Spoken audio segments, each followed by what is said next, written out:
રામદેવસિંહ ને વિદ્યાર્થી મિત્રો, તમારી આંખોની ચમક એવી છે કે મને ફરીવાર આ ખેંચી લાવી છે.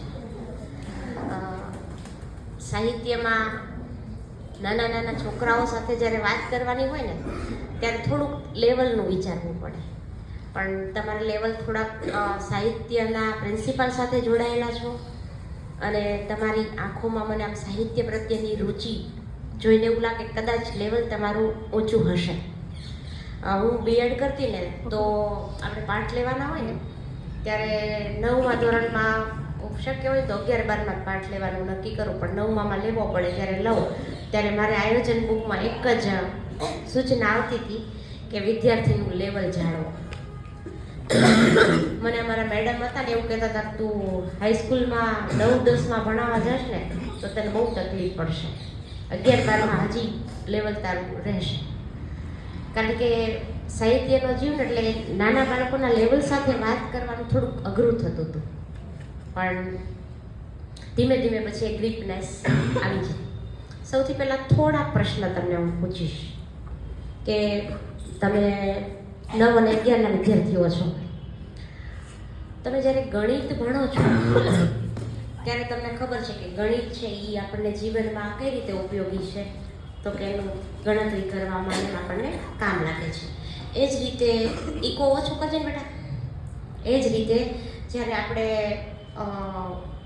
સમાજ ભણીએ છીએ તો સામાજિકતા આપણને ખબર પડે છે કે કયા સમાજની સ્થિત્યંતરો ટૂંકમાં હોય એનાથી આપણે વાકેફ થઈએ છીએ. વિજ્ઞાનની ટેકનોલોજી છે એનાથી વાકેફ થઈએ છીએ. તો હવે રહ્યા લિટરેચરના વિષયો, અંગ્રેજી, ગુજરાતી, હિન્દી અને સંસ્કૃત. આ સાહિત્યના વિષયો ભણવા શું કામ જોઈએ? મને કોઈ કહેશે શા માટે? જેવી આવડે એવી ભાષામાં. આપણા 10 માર્કનો પ્રશ્ન નથી, અડધા માર્કનો પ્રશ્ન છે. શા માટે ગુજરાતી શું કામ ભણવું જોઈએ? માતૃભાષા છે તો ભણવાથી જ આવડે. તમે નાના હતા ત્યારે માતૃભાષા પેલા ભણવા ગયા કે બોલ્યા? હા, ઇંગ્લિશ ક્યાં માતૃભાષા છે, હિન્દી ક્યાં માતૃભાષા છે? એ લિટરેચર છે ને, સાહિત્ય છે ને. ચલ વાંધો નહીં, પ્રયત્ન કર્યો. બીજું કોઈ? ઓકે, આપણે સમય નહીં બગાડીએ, હું જ કહીશ તમને.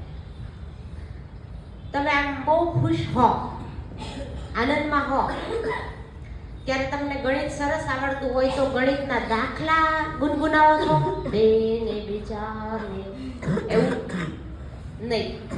અથવા તો પેલો ભૂગોળનો કોઈ હિસ્ટ્રિકલ પ્રસંગ યાદ કરો છો? નહીં. તો શું યાદ કરો છો? બહુ ખુશ હોય આમ ગાવાનું મન થાય તો શું ગાવ છો? ગીત ગાવ છો ને, હિન્દી કે ગુજરાતી કોઈ બી ગીત આપણે ગાઈએ છીએ. દુખી હોય તો દુખી એનું એક ગીત ગાવાનું મન થાય, તડપ તડપ કે ઇસ દિલ સે જસ્ટ. પણ યસ, સાહિત્ય આ કામ કરે છે, માણસની લાગણીઓને ઉદ્રેકવાનું અથવા તો લાગણીઓને સમજવાનું કામ કરે છે. દાખલા તરીકે એક વાર્તા તમે વાંચો અથવા તો એક ફિલ્મ જો. ફિલ્મ એ શું છે, મારે આજ એ જ વાત કરવાની છે, મારો વિષય જ આ ફિલ્મ ઉપર હું લઈને આવી છું. એક ફિલ્મ જુઓ છો તમે તો ફિલ્મ છે શું છે ખબર છે તમને? ફિલ્મ શું છે? પિક્ચર છે. ફિલ્મ છે પિક્ચર છે, પણ એક નવલકથા છે. પેલા એક કોઈ લેખક એને લખે છે, ગીત જે છે એનો એક કવિ ગીત લખે છે પછી ગવાય છે. આમ સીધો કઈ મ્યુઝિશિયન એને કમ્પોઝ કરીને કે સંગીતકાર એને ગાતો નથી. ડિરેક્ટર સીધું ફિલ્મ ડિરેક્ટ નથી કરતો, એની આખી સ્ક્રિપ્ટ બને. ઘણી બધી નવલકથાઓ છે એના ઉપરથી ફિલ્મો બન્યા છે. એ તો હવે એવું થયું કે રાઇટિંગ થતું હોય ફિલ્મનું. પહેલાં તો નવલકથા હોય ને એના ઉપરથી ફિલ્મ બનતી. દાખલા તરીકે પન્નાલાલ પટેલની માનવીની ભવાઈ ફિલ્મ જોયું છે તમે? નવલકથા વાંચી છે? નહીં. કાં તો એક નવલકથા વાંચી લેજો ને કાં એક ફિલ્મ જોઈ લેજો. ઓલું પ્રકરણ આવે ભૂખથી ભૂંડી. હા, 10માં આવે છે. 10માં આવે તો એ આખી 1956માં દુષ્કાળ પડ્યો હતો, 56નો દુષ્કાળ. એ સમય ઉપર લખાયેલી આખી ફિલ્મ, અદ્ભુત ફિલ્મ નવલકથા છે, એના ઉપરથી ફિલ્મ બની. દાખલા તરીકે રેવા ફિલ્મ કોઈ જોયું છે? રેવા, ગુજરાતી રેવા ફિલ્મ કેટલા જોયું છે? નર્મદા. હા, બતાવજો આ લોકોને, માનવીની ભવાઈ બતાવજો. અત્યારનો હું મારી શાળામાં શું કરું છું, આ સમય આ બધા બોર્ડમાં એક્ઝામ દેવા હોય છે ને, ત્યારે હું આ લોકોને ફિલ્મ બતાવું મારા છોકરાઓને, 9 ને 11 માં વાળાને. હવે તો આપણા પાસે ફેસિલિટી છે. તો એ રેવા પણ ધ્રુવ ભટ્ટની વાર્તા તત્વમસી, એના ઉપરથી નર્મદાની પરિક્રમા ઉપર લખાયેલી આખી વાત. માનવીની ભવાઈ પણ દેવદાસ ફિલ્મ જોયું છે ને? દેવદાસ 2-3 ઓલામાં બનાવેલું છે, નહીં જોયું તો કઈ વાંધો નહીં, પણ એ પણ નવલકથા, બંગાળી નવલકથા ઉપરથી લખાયેલી. એવી તો કેટલી બધી નવલકથાઓ છે, એના ઉપર ફિલ્મ બને છે. ટાગોરની નવલકથા. તો આપણી પાસે નવલકથા અત્યારે બધા માણસ પાસે એક જ વસ્તુ છે, એટલે યાર તું મળતો કેમ નથી, યાર બેનપણી તું મળતી કેમ નથી, તો શું કહીએ આપણે? ટાઈમ નથી, કોઈ પાસે ટાઈમ છે નહીં. જો તમારા પાસે વાંચવાનો ટાઈમ નથી તો આવી સારી સારી શ્રેષ્ઠ ફિલ્મો છે એ જોઈ લેવાય. ફિલ્મ જોવી એક કળા છે. એમાંથી આપણે શું જોઈએ છે ને એ આપણા પર ડિપેન્ડ છે. કઈ રીતે? દાખલા તરીકે રામાયણની ફિલ્મ જોઈએ આપણે, તો એમાંથી કોઈકને કયું પાત્ર ગમે છે એ તમારા પર નિર્ભર છે. મને રાવણ ગમે. શું કામ મને રાવણ ગમે? તો એની કલાકારી, એને અભિવ્યક્તિ કઈ રીતે કર્યું છે એના ઉપર રાવણના પાત્રને કઈ રીતે એક્સપોઝ કરવામાં આવ્યું છે એના ઉપરથી આપણે જોઈ શકીએ. અને રાવણ છે એ ખરાબ વ્યક્તિત્વ નથી, એ તો નિયતિએ બનાવેલું એક પાત્ર છે. આપણને રાવણ થતા ન આવડે. તમને કહું, આજના કોઈ વ્યક્તિને રાવણ એવી ગાળ દે તો એ રાવણના પાત્રને અનુકૂળ ન થાય. રાવણે ભલે સીતાજીનું હરણ કર્યું હતું, પણ સીતાજીનો સ્પર્શ કર્યો નહોતો અનુમતિ વગર. શિવનો પરમ ભક્ત હતો. બાપુએ જ્યારે શ્રીલંકામાં કથા કરી ને ત્યારે આખી રાવણના વ્યક્તિત્વને એક્સપોઝ કર્યું હતું, બહુ સરસ રીતે રજૂ કર્યું. એટલે કહેવાનો અર્થ એ કે દરેક વ્યક્તિમાં એક સારી શક્તિ હોય છે. હું મારા 9મા ધોરણના વિદ્યાર્થીઓને એક વર્ક આપું. જ્યારે પ્રવેશ આવે ને ત્યારે એને કહું કે 15 દિવસ પછી તમને આ વર્ક આપું. 15 દિવસ પછી તમે જે એક બેન્ચમાં 4 વ્યક્તિ બેસો છો, અથવા તો એક ક્લાસમાં 30 વ્યક્તિ બેસો છો ને, એ 30 વ્યક્તિની 5 સારી બાબતો લખજો. બહુ અઘરું કામ છે. કોઈકનું અપમાન કરવું સહેલું છે, પણ સન્માન કરવું બહુ અઘરું છે. તારામાં તો આ પેલું દલપતરામનું કાવ્ય ઊંટ કહે આ સભામાં, ખ્યાલ છે ને? કેવું? કૂતરાની તો પૂંછડી વાંકી, ડોલાનો આ, નાલાનો આ, નાના આ. પછી કે ને, દાખે દલપતરામ અન્ય ના તો એક વાંકા આપના 18. આપણને કોકના દુર્ગુણો બહુ ગમે અથવા તો ખબર હોય, પણ નીચકો ઝાંખ કે દેખ જરા. કાચને જોવાનું, પોતાની જાતને જોવાનું કે મારામાં શું ખરી છે. અને ક્ષતિને એક્સેપ્ટ કરવું એ બહુ અઘરું છે. કોઈક તમને કહી જાય ને, તારી આ આપણી બે ક્લોઝ બેન્ડ પડી હોય ને, એમ કહી જાય ને તારામાં બહુ ખરાબ, ભલે કહી દઈએ ને આપણે. શું કામ? કારણ કે આપણને આપણી ખરાબ બાબત દેખાડનાર સારો લાગતો નથી. ખરેખર એ સાચો વ્યક્તિને સારો ને તમારો વ્યક્તિ છે. જે પ્રશંસાઓ કરે છે ને, ખોટી પ્રશંસાઓ, એનાથી બીજો તું મસ્ત છો, તારામાં બહુ સરસ આ વસ્તુ છે, તો એ તમારી પ્રગતિ અટકાવવાનું કામ કરે છે. પેલા શિલ્પકારની વાત છે ને, યાદ છે કે શિલ્પની મૂર્તિ બનાવે છે ને એના પપ્પાને બતાવે છે, એટલે એને એ જોયા કરે છે. નહીં 20-25 મૂર્તિઓ બનાવીને નાશ પાડે એના પપ્પા. એટલે પેલાને ગુસ્સો આવે કે આટલી સરસ મૂર્તિઓ બનાવું છું તો એ મારા પપ્પા મારી મૂર્તિમાં ક્ષતિ જ જોયા કરે છે. પછી એના પપ્પા એમ કે હા, આ મૂર્તિ છે એ સરસ છે, પણ હવે તું આનાથી સારી મૂર્તિ બનાવી શકીશ નહીં. કારણ કે ક્ષતિ હોય તો આપણને હજી સારું કરવાનું મન થાય, હજી સારું મન કરવાનું થાય. તે દિવસે તમને પ્રવીણભાઈ કહેતા હતા ને કે તમે લખો ને પછી ફાડી નાખો, ત્યારે એ હતા એટલે મારે ન કહેવાય, પણ ફાડી ન નાખતા બીજી વાર લખેલું રીરાઇટ કરેલું એની સાથે ટેલી કરજો કે પહેલી વાર લખ્યું ને બીજી વાર જે લખ્યું એમાં શું સુધારવાનું. કંઈક ને કંઈક ઇમ્પ્રુવમેન્ટ છે એ આવતું હોય છે. કંઈક સુધારો આવે. 2 વાર લખો તો ફેર પડે. દાખલા તરીકે 1 વાર તમે વાંચો અને 2 વાર વાંચો, એમાં ફેર પડે કે ન પડે? થોડુંક વધારે યાદ રહે. એટલે તમારી ક્ષતિઓ બતાડનારો છે ને એ તમારો સાચો મિત્ર છે. પ્રશંસા કરનાર એ તમારો સાચો મિત્ર નથી. ફિલ્મ ઉપર વાત આપણે કરીએ તો માનવીની ભવાઈની થોડીક વાત તમને હું કરું. પન્નાલાલ પટેલની નવલકથા છે માનવીની ભવાઈ. પહેલાંના સમયમાં ભવાઈ એટલે નાટક, શેરી નાટકોને ભવાઈઓ થતી હતી. તમને ખબર હશે, ગ્રામ્ય લેવલે હજી એ જળવાઈ રહી છે, શહેરમાં હજી એ જોવા મળતી નથી, પણ શેરી નાટક ટાઈપનું એ ત્યાં ભવાઈ થતી. તો એ સંદર્ભે કહ્યું કે આપણે છે ને એક રંગભૂમિના પાત્રો છીએ અને ભજવીએ છીએ. અને એમાં બનેલી એક 1956ની ઘટના, સંપૂર્ણ દુષ્કાળ પડ્યો હતો અને દુષ્કાળની સ્થિતિનું વર્ણન એણે આખી માનવીની ભવાઈ ને પેરેલલ પ્રેમકથાની સાથે પેરેલલ વીણીને સરસ રીતે મૂકી છે. કાળુ અને રાજુ નામનું મેળાથી નવલકથા શરૂ કરે, મેળામાં મળે અને ત્યાંથી આખી પહેલાંના સમયમાં મિલનનો ગુજરાતી ફિલ્મો, તમે હવે તો ગુજરાતી ફિલ્મો બહુ ડેવલપ પામી રહી છે, ત્યારે મેળાનું વાતાવરણ છે એમાં મળે ને પછી પ્રણય અંકિત થાય ને પછી એમાંથી આખી એક નવલકથા બને.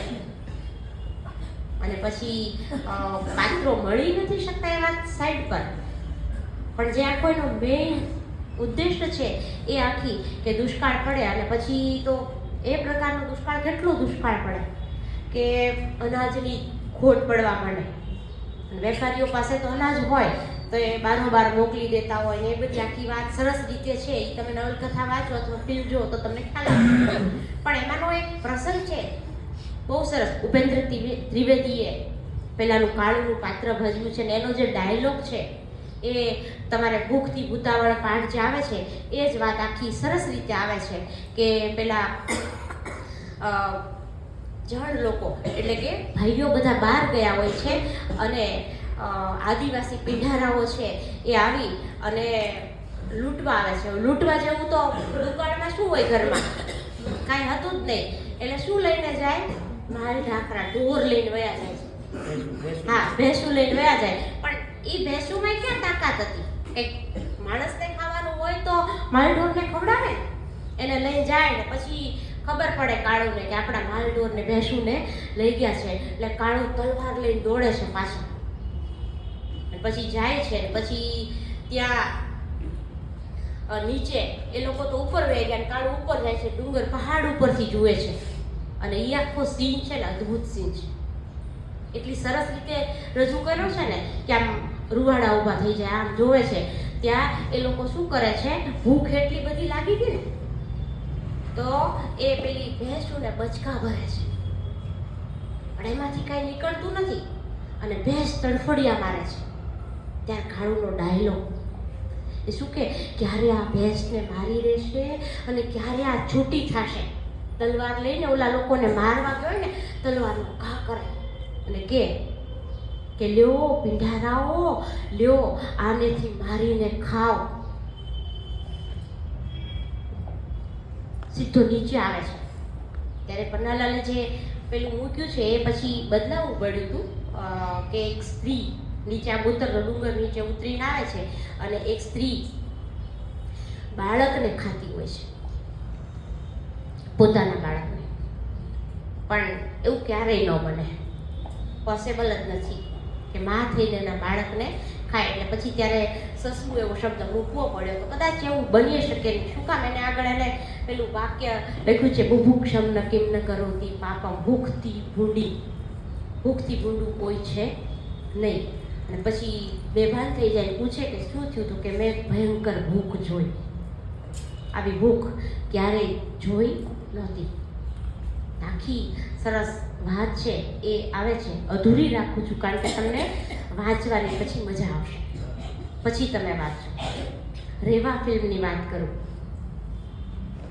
તત્વમસીમાંથી લીધેલી છે તે. એમાં પણ બહુ અદ્ભુત વાત આખી આવે. મારી પ્રિય ફિલ્મો હોય ને એમાંની આ એક ગુજરાતી ફિલ્મ છે, રેવા ફિલ્મ છે. નર્મદાની આખી પરિક્રમા થાય છે, તમને ખબર હશે.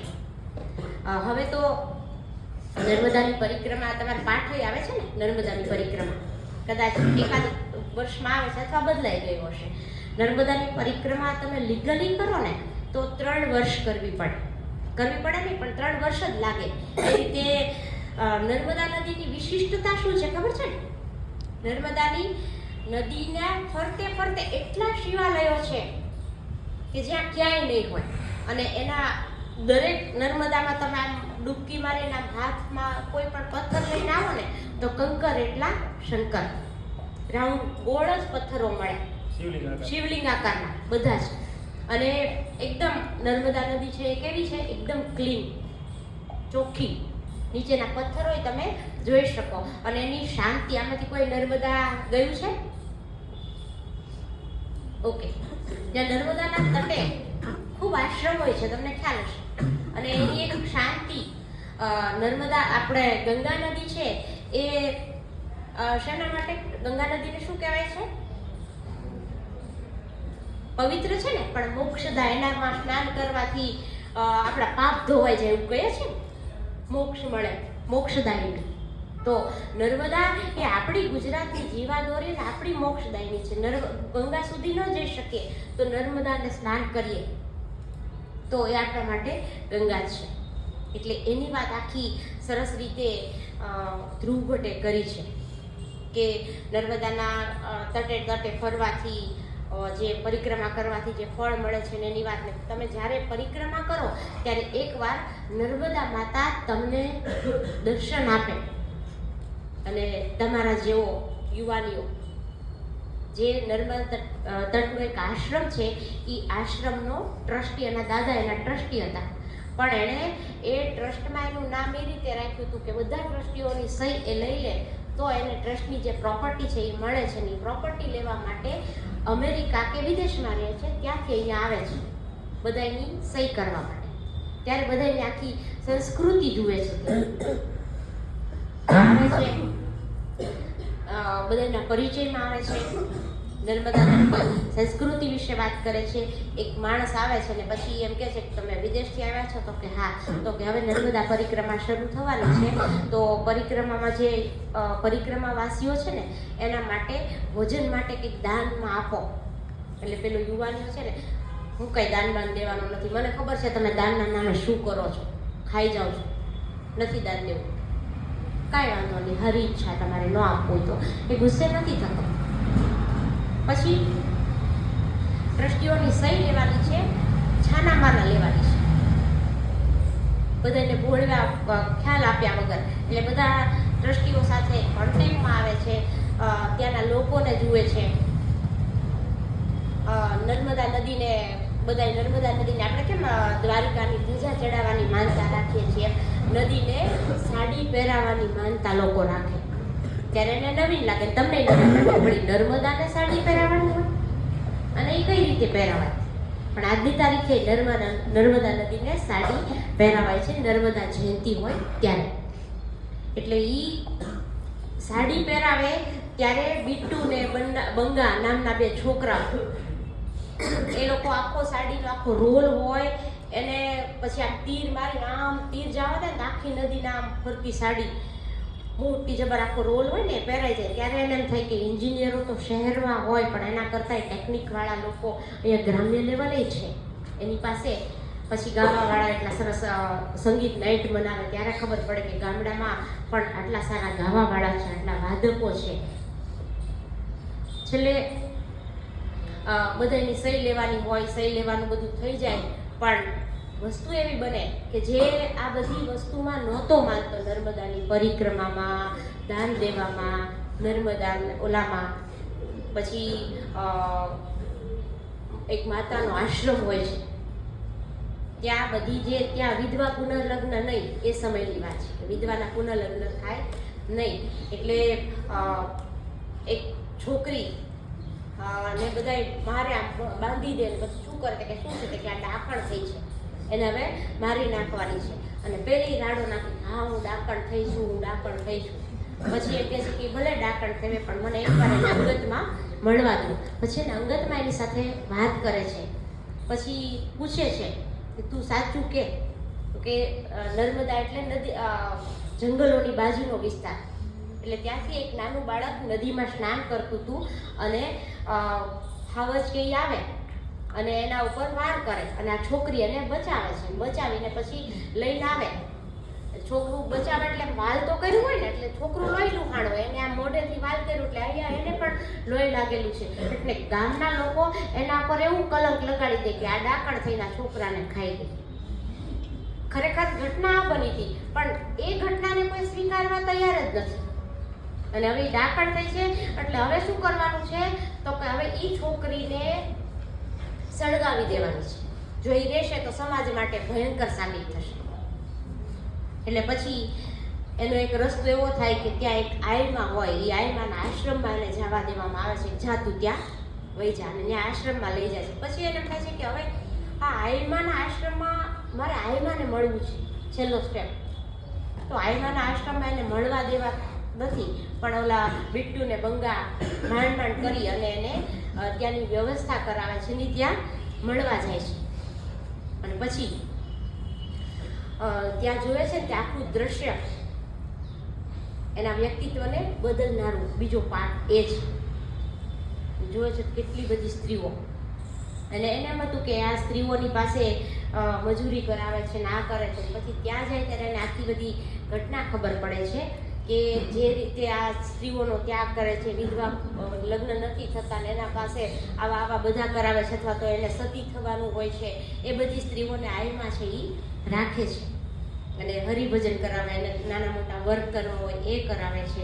અને એ આયમાં જે છે એ જ એની પોતાની માં હોય છે.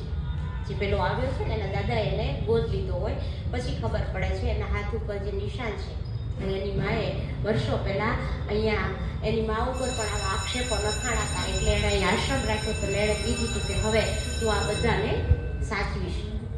પછી હવે એને એટલું બધું દુઃખ લાગે છે કે એ પેલા ટ્રસ્ટના પૈસા લેવા નથી જતો, નીકળી પડે છે ક્યાં? નર્મદાની પરિક્રમા કરવા. પછી એ કહે છે ને કે નર્મદા સાક્ષાત્કાર થાય, અને ત્યાં આદિવાસી વિસ્તાર છે ને એટલે નર્મદામાં પરિક્રમાનો નિયમ છે કે 2 જોડી કપડાં લઈને જવાનું, કોઈ કિંમતી સામાન લઈને નહીં જવાનું. શું કામ? તો કે પ્રજા એવી ગરીબ છે કે એને લૂંટી જ લે. તમે કપડાં પહેરીને ગયા ને કપડાં તમારા લૂંટાય છે. એટલે છેલ્લે શણના કપડાં વીટેલા હોય છે અને અહીંયા બેભાન પડ્યો હોય છે. ને ફિલ્મ ત્યાંથી જ શરૂ થાય, નવલકથા ત્યાંથી જ શરૂ થાય કે એક નાનકડી એવી છોકરી હોય મકાઈ લઈને આવે ને એને કે લે ખાઈ લે. કોણ છો? તો કે હું રેવા નર્મદા. એટલે નર્મદાના એકવાર દર્શન કેન પ્રકારે એને થાય છે. અને પછી ઓલા દાન લેવા આવ્યો હતો ને પેલા ભાઈની પાસે, ત્યાં આગળ જાય છે ને ભૂખ ખૂબ લાગી છે, કપડાય નથી, ક્ષણ વીટેલું છે અને લાઈનમાં બેઠો છે જમવા માટે. અને ઓલો એને દે છે ને આમ નજર મળે છે ને પેલું વાક્ય યાદ આવે છે ને એને શરમ આવે છે. એને પેલો દેનારને તો ખબર નથી કે આ એ જ વ્યક્તિ છે, કારણ કે આખો ઉલિયો દાઢી વાડી વધી ગયો, ઉલિયો બદલાઈ ગયો છે. અને છેલ્લે ટૂંકમાં એ ત્યાં જ રહેવાનું નક્કી કરે છે. કહેવાનો અર્થ એ કે તમે જે વસ્તુનો અસ્વીકાર કરતા હો ને, ખબર ન હોય એટલે અસ્વીકાર કરતા હો, પણ જ્યારે તમને ખબર પડે ને ત્યારે તમે એ જ વસ્તુનો સ્વીકાર કરો. ધોરણ 12માં જ કદાચ આવે છે દ્રૌપદીના લજ્જાતીર વાળો જે પાઠ છે, કાવ્ય નાટક સ્વરૂપે, એ કેટલી સરસ વાત છે. તમે આવશો ને ત્યારે ભણજો કે એના એક ઉમાશંકર એક પંક્તિ છે ને તમે વાંચો ને કે દ્રૌપદી બોલે તો હા સાચી વાત છે, પછી જ્યારે કૃષ્ણ બોલે તો હા સાચી વાત છે, યુધિષ્ઠિર બોલે તો હા સાચી વાત છે. છેલ્લે દ્રૌપદી તો તટસ્થ જ રહે કે મારે યાર ખોટું થયું, મારે યાર ખોટું થયું. ને છેલ્લે દ્રૌપદીના મુખે એવી વાત ભીમને બધા નાશ પાડે છે ને કે આપણે રાજ્યમાં જવું છે ને, યુધિષ્ઠિર એમ કહે છે કે મારે જવું નથી. છેલ્લે દ્રૌપદી એમ કે એક રીતે તો હુંય ખોટી હતી કે મેં આ યુદ્ધનો આગ્રહ રાખ્યો. એટલે આખી વસ્તુ એ છે સાહિત્યની વાત કે સાહિત્યની મજા એ છે કે છેક સુધી તમે જાઓ ને ત્યાં સુધી તમે એના સાથે સહમત રહ્યા કરો અને તમને આમ વાંચવાની મજા આવે. આમાંથી તમે કોઈ વ્યક્તિએ આખી એક નવલકથા વાંચી છે? કાંઈ વાંધો નહીં. મોબાઈલ યુગે એટલો બધો શું કહેવાય તાંડવ મચાવ્યું છે કે તમે આમ પુસ્તક લઈને બેસો ને તો આપણે કેમ ઓલો તમે રમતો રમો છો ને, ઇન્ડોર આઉટડોર રમત રમો છો કે નહીં? એમાં તમે કઈ કઈ રમત રમો છો? હશે, હાલો જે રમતા હોય ક્રિકેટ કે જે રમવા. અમારા વખતે તો બહુ રમતો રમાતી. એમાં અમે એક શોર્ટ નામની રમત રમતા. તમે શું કહેતા હોય મને નથી ખબર, પણ મને યાદ આવ્યું. એમાં એવું હોય ને કે એક વ્યક્તિ ઉપર દાવ હોય અને જેના ઉપર દાવ હોય ને એ બીજાને આમ સ્પર્શે ને એટલે એને આમ ચોંટી જવાનું. પછી બીજો તમે એને કંઈક બીજું નામ આપતા હશો, જે હોય તે બરફ પાણી કે છે, પણ એમાં ચેનલ થાય ને, એમાં ચેનલ થતી જાય, પણ પછી પાછું બીજું આવીને એને ખેંચી જાય તો ઓલો નીકળી જાય ને પાછું. બસ એવું જ છે કે તમે બુક લઈને બેસો ત્યાં કોઈક મોબાઈલ વાળો ખેંચી જાય તમને બુક વાંચવા દેતું નથી. એકવાર બુકને વાંચી જોજો, વાંચવાની બહુ મજા આવશે. એકે વાર્તા વાંચી છે કોઈ? વાર્તા વાંચી છે ને? તો એ વાર્તા વાંચી પછી વાર્તા વિશે વિચાર્યું છે? વિચારજો, ધીમે ધીમે વિચારજો. કોઈ કંઈક નવલકથા સાહિત્ય જીવનમાં શું ઉપયોગી છે? તો એક નવલકથા આપણે વાંચી હોય ને તો નવલકથાનું કેરેક્ટર કે નવલકથાનું જે પાત્ર છે ને એની સાથે આપણે આપણી જાતને જોડી દઈએ છીએ. રાવજી પટેલની અશ્રુઘર નવલકથા મને એટલી પ્રિય ને, એમએમાં અમારે આવતી હતી તો એની ભાષા મને બહુ ગમે અને એનો ઓલો સત્ય છે ને એ મારો પ્રિય. મને એવું થાય કે સત્ય જેવું મારું જીવન, એટલે સત્યને એવું આવે ને કે સત્ય એમ કે બાપાનું ખેતર છોડાવવું છે ને મારે આમ કરવું છે ને મારે આમ, ટૂંકમાં કેટલા બધા ડ્રીમ લઈને જીવતો હતો, કેટલા બધા સપના લઈને જીવતો હતો. દરેક માણસના જીવનમાં એક ગોલ હોવો જોઈએ, એક સપનું હોવું જોઈએ. આમ રાતના ઉતા આવે એ નહીં, ઊંઘ ઉડી જાય એ. સાહેબ કહેતા હતા કે યુપીએસસીની તૈયારીઓ કરો છો, સો એ ડ્રીમ એ તમારું સપનું. એટલે એ પાત્રોની સાથે આપણે આપણી જાતને જોડાવીએ. દાખલા તરીકે પરીક્ષાનું પરિણામ આવે ને ત્યારે રિઝલ્ટ આવે એટલે પહેલાંને જેટલા એક્સપ્રેશન એને નક્કી કર્યું હોય કેટલા ટકા લેવા છે, 93%, તો 93%ની જગ્યાએ એને 83% આવ્યા હોય ને તો એ વિચારે કે 83% કેમ આવ્યા? તો કે મારી આગળનો જે વિદ્યાર્થી છે મારાથી હોશિયાર છે એને કેટલા ટકા આવ્યા?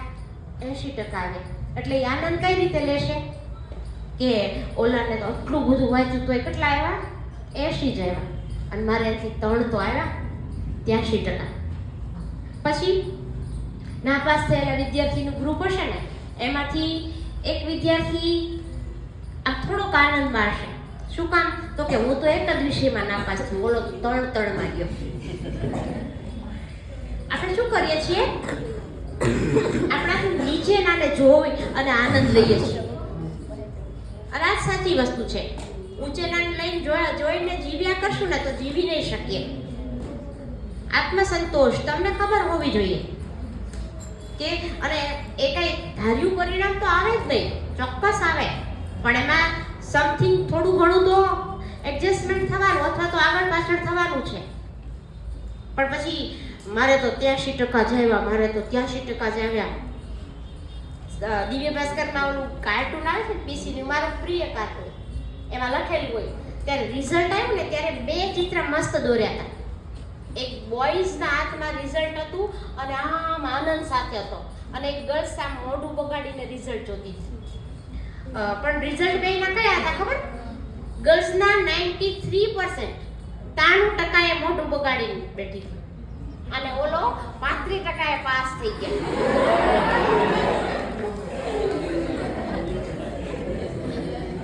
આનંદ લેવાની ક્ષણ, એને તો ખબર જ હતી પાસ નહીં થાય, એમાં પાસ થઈ ગયા. એટલે જે છે એ પરિસ્થિતિ સ્વીકારવાનું કામ તમને સાહિત્ય શીખવાડે છે. તમને ગણિતનો શિક્ષક એવું નહીં કહી શકે કે પ્રામાણિકતા શું, એ તો 3 ને 3 6 જ શીખવશે, પણ ગુજરાતીનો લેંગ્વેજનો શિક્ષક તમને વાત કરતા કરતા પ્રામાણિકતા આપી દેશે. પંચતંત્રની વાર્તાઓ તમે વાંચી હશે, વિક્રમ વેતાળની 32 છે ને, એ વાર્તાઓ વાંચી હશે. વિક્રમ વેતાળની વાર્તાઓ વાંચી છે ને? ન વાંચી હોય તો વાંચજો. એમાંથી છેલ્લે તમને આખી વાત છે એના સારાંશમાં તમને કંઈક આપી જશે. એક બેડમેન, એક સારો માણસ ને એક ખરાબ માણસ. આપણી ધાર્મિક વાર્તાઓ, શીતળા સાતમની વાત ખબર છે ને? અધિક માસ ગયો તો પરસોત્તમ મહિનામાં જે વાર્તાઓ આવે, બે માણસ હોય, પેરેલલ તુલના કરે, ખરાબ અને સારો. એમાંથી ખરાબ માણસ જે ખરાબ કર્મો કરે છે એને સારું ફળ મળતું નથી, સારા કામ કરે છે. આ સાહિત્ય છે. સાહિત્ય આપણને જીવવાનું જોમ આપે છે, તાકાત આપે છે. એક કવિતા આવતી 11માં જ કદાચ આવે છે કે ઓલો કોની છે મને ભૂલાઈ ગઈ, પણ પેલો દલા શેઠ ને ઓલો ભરવાડ ને એની બાજુમાં રહેતો એક નગર શેઠ, બે સવારે 5 વાગે ઉઠે. ઓલો ઉઠીને શું કરે? સિકલ ગણે, પૈસા ગણે. અને ઓલો ઉઠીને એ રામ રામ કરીને રોટલો ખાઈને ગાયું ભેંસું ચરાવવા વયો જાય. ઓલો ઓફિસે જાય, આખો દિવસ કામ કરે, ટિફિનમાં જમવાનો સમય ન રહે. ઓલો પાછો એનો રોંઢાનો ટાઈમ થઈ જાય, રોંઢોય કરી લે. પછી પાછા બે ઘરે આવે. ઓલો સાંજે 7 વાગે આવે, બે 7 વાગે આવે છે. ઓલો પાછો 7 વાગે આવીને પૈસા ગણે છે. અને ઓલો તો એને ખાટલે પાછરા વગર સૂઈ જાય, મસ્તીની ઊંઘ આવે. અને આને ઊંઘય નથી આવતી. શું કામ? તો બીક રહેશે કે ઓલા પૈસા કોઈ લઈ જશે તો. અને તો એ શાંતિ છે. આનું નેચરલ ડેથ થાય છે ને આને હોસ્પિટલમાં દાખલ થવું પડે છે. કહેવાનો અર્થ એ કે જે છે એમાં આનંદ માણવાની કળા, જેની પાસે થોડું છે ને હજી કરવું છે એ નહીં, પણ સાહિત્ય એ નિજાનંદમાં તમને લઈ જાય છે. એક વાર્તાઓ વાંચો, કવિતાઓ વાંચો, એ કવિતાઓના ભાવને તમે સમજશો ને તો બહુ મજા આવશે. અને એક કવિતાનો એક ભાવ ન હોય, એક કવિતામાંથી 100 ભાવ નીકળી શકે. આપણે વાત કરી કે ગુજરાતી લેંગ્વેજ અનેક અર્થી ભાષા છે. એકને એક અર્થ એક શબ્દનો નથી થતો, ઘણા બધા અર્થો થતા હોય છે. રસ્વઈ દીર્ઘાઈમાં તો જો ઊંધું ચતું કરી નાખો તો અર્થ એનો શું થઈ જતો હોય છે? બદલાઈ જતો હોય છે. એટલે એ રીતે સાહિત્ય તમને જીવવાનું જોર આપે છે. એક બુક હું લાવી હતી, અડધી સદીની વાંચન યાત્રા. તમારી લાઇબ્રેરીમાં કદાચ હશે, છે ને? આના 4 ભાગ થયા છે. આ પહેલી આવૃત્તિ છે, પણ પછી તો 1, 2, 3 અને 4. પણ આ બુક એવી છે ને કે તમે કોઈ પણ પેજ ખોલો ને તો મજા આવી જાય. આખી બુક નથી, તમે તો ઓહો આટલી બુક ક્યારે વાંચી, પણ આમ તમારા ઘરના ટેબલ ઉપર રાખી દેવાની. તમે વાંચતા હોય ને રીડિંગ સ્પેસ તમારી જે હોય એ જગ્યાએ રાખી દેવાની. અને ખોલીને કોઈ પણ પેજ વાંચો તો અંદર નાનકડા પ્રસંગો ઝવેરચંદ મેઘાણીના દીકરાએ મૂક્યા છે. તે બહુ સરસ રીતે આ વાર્તા આની અંદર છે. વસાવા જેવી બુક છે, ઘરમાં લઈ લેજો. આપણે પાછું મિલાપ શરૂ થયું છે ને, એટલે વાંચજો, બહુ મજા આવે. નાનકડા એવા પ્રસંગો, આટલી વાતે છે તમારી લાઇબ્રેરીમાં છે. એમાંની એક વાત છે ને, એક છોકરી આમ ડુંગર ચડતી હતી અને નાનો ભાઈ એનો, નાનો એટલે બહુ નાનોય નહીં, આમ તેડીને ચડતી હતી. એટલે કોઈક વ્યક્તિ એમ કીધું કે તું ડુંગરો ચડે છો, આ તો હાલી એક એવો છોકરો છે, એને શું કામ કાંખમાં લઈને ચડે છો, ભાર હું કામ ઉપાડે છો? ત્યારે એ છોકરીએ સરસ જવાબ આપ્યો હતો, એ ભાર નથી, મારો ભાઈ છે. આ બુકમાં આવી વાત, એટલી સરસ બધી વાત આવે. પછી આમાંનો એક પ્રસંગ, એક વ્યક્તિ છે, તમને જ પૂછું છું, એ જ કહું છું. એક વ્યક્તિ છે, જીવનથી કંટાળી ગયો છે અને એને હવે ડિસાઈડ કર્યું છે સુસાઇડ કરવાનું. નક્કી કર્યું છે મરી જવું છે અને એ નીકળી પડે છે સુસાઇડ કરવા. પણ એક નિશ્ચય કરીને નીકળે છે કે આત્મહત્યા કરવી છે, પણ હું જાઉં ને મને જો કોઈ માણસ મળે અને એ મારી સામે શું કરે, સ્માઇલ કરે, તો મારે આત્મહત્યા કરવી નથી. નીકળી ગયો. અને હવે એની સામે તમે જ મળ્યા છો. શું કરશો? સ્માઈલ કરશો? હસી લેશો? શું કામ? તમને ખબર છે આત્મહત્યા કરવા જઈશ? તમે ઓળખો છો એને? નહીં ને? આપણે એને ઓળખતા પણ નથી, આપણને ખબર પણ નથી. વાત ત્યાં મૂકી દીધી, લેખકે ત્યાં વાત મૂકી કે તમે એની સામે હસો છો કે નહીં, તમે શું કરશો? તો આપણે એની સામે હસતા નથી. શું કામ નથી હસતા? કારણ કે પેલો જવાબ તો આપણને ખબર નથી, બીજો જવાબ એ કે આપણે એને ઓળખતા નથી. આપણે સ્માઇલના સંબંધો ઓળખાણ સાથે રાખ્યા છે. આપણે ઓળખતા હોય અથવા તો ઓળખાણ વગર જ તે એની આમ કશું તો શું ગણે? ગાંડી લાગે છે. ગાંડો હોય હશે કરે ને તો આપણને ગાંડા ગણે. પણ એ વસ્તુ જ્યારે મુકાય ને ત્યારના સમયની છે, એ ગ્રામ્ય લેવલની છે. તમે ગ્રામ્ય લેવલે જાઓ તો ઓળખતા ન હોય ને, અમે બગદાણા આવીને જતા ને તો ઓળખતા ન હોય તો એ રામ રામ સીતારામ એમ કરે. ગામડામાં છે સાવ ન ઓળખતા હોય તોય અહીંયા ઓળખાણ સ્માઈલ. તમે જુઓ, ગુસ્સો અને સ્માઈલ બે ભાવ છે. તો તમે ગુસ્સો કરો તો કોક ઉપર કેમ કરાય? ગુસ્સો ખીજાતા આવે? કેમ ખીજાવાય? કે શાંતિ રાખ ને, ક્યારનો મંડાણો જ તો. એટલે મારે મારા ચહેરાની નસો કેટલી ખેંચવી